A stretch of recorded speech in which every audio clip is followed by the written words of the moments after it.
I wasn't good enough to paint original signs. But you know, going all over the world, a lot of bugs and things would knock the paint off the truck. So they hired me to start painting and so forth. It was the first, they gave me an account downtown. Up until then, I don't know of any black person in that whole town that had a checking account. But they gave me the chance to go up and write a check on the canning company and get any art supplies that I needed. So that was a really, really, really, really big thing. I think that, you know, everybody sitting here is teachers in a way. And you would be surprised how much influence you would have on some people that you don't even realize. Some kid that's running around, you know, and looking at what you're doing and enjoying and so forth. The things that you do might be the influence on his life to push him from just being somebody that likes medicine to being one of the doctors that saves our lives and so forth. So, you know, I encourage you to look at that. My grandmother, when she was young, when I was young, she couldn't read or write, but she put a letter together, a generic letter, and it said that who I was and so forth and so on, and I was applying for the job that was open. I was in high school, in elementary school, not now, but secondary school and high school. So we would look at the Dallas Times-Herald. Now I'm from Athens, Texas, about 10,260 people. But she would go through, and we would look through the Dallas want ads. We would find these places that was looking for commercial artists. She would write them, or we would write them, put that little sheet of paper in, and send it to them, along with some samples. And I got the greatest information back, you know, from them.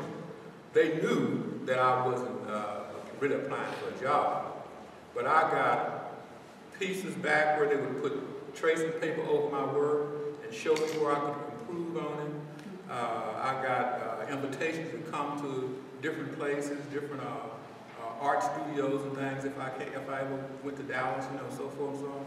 So she was very instrumental in that. One of the chief things that she told me that I'll never will forget is whenever you send something to a company, always put a self-addressed stamp envelope in it. That means a whole lot to professional people, that you can get your stuff back. In 1965, I decided to try that, and I sent a letter when I was at TSU. I sent a letter to General Motors in Detroit, Michigan. And I asked them, I told them I was a student at Texas Southern, and I wanted to be an artist. I was studying art, and I wanted they had in the summer program. I had never rode a bus before, never been on a train, but they wrote me back, and they said, okay, said we do have that program, and we're going to send for you during the summer. So I got a chance to go to Detroit and work in the Chevrolet division of the art department for the 2 summers there. I got a lot of experience there. When I first graduated from TSU in 1968, I had a chance to work at NASA and help them to make the catalog for landing, for the lunar landing on the moon and so forth. So, and all that came from just writing people, talking to people, and not just sitting around.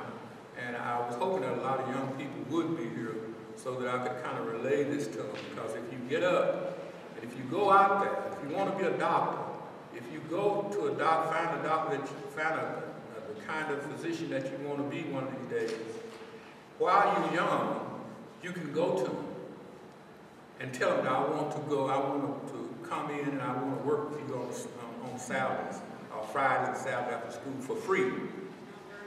Then there's no physician in McAllen that won't say, okay.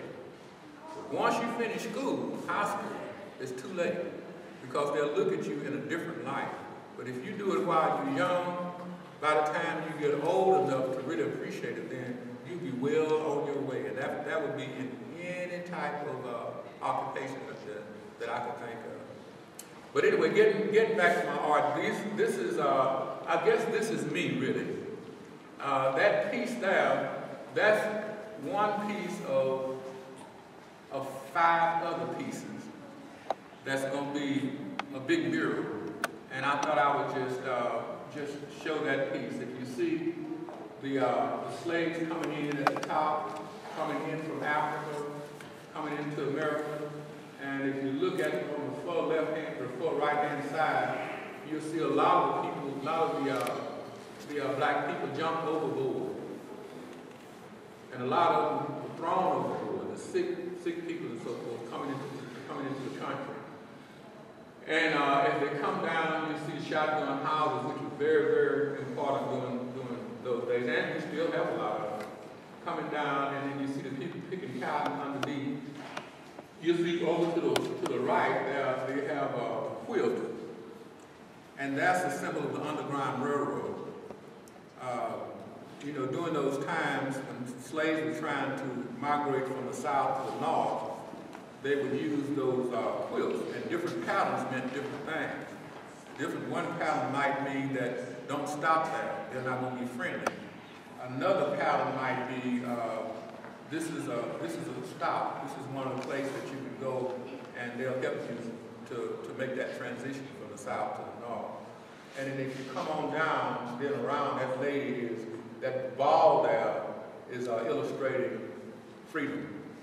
So that ball is spinning, and then I have 1, 2, 3 more on one side and one on the other side. It's going to be just that large doing something else. The original is a lot smaller. I think I let her have a copy of the original, and I was hired to do a piece of artwork that looks exactly like that, but about that tall, that wide, for the Federal Reserve building in Houston. They built the building in a section that was first occupied by black people, and so they wanted black artists to do a big piece of artwork. So I did that, and then they allowed them to copy it and go ahead and do a piece of that mural with it. So anyway, that's basically my talk. Do anybody have any questions?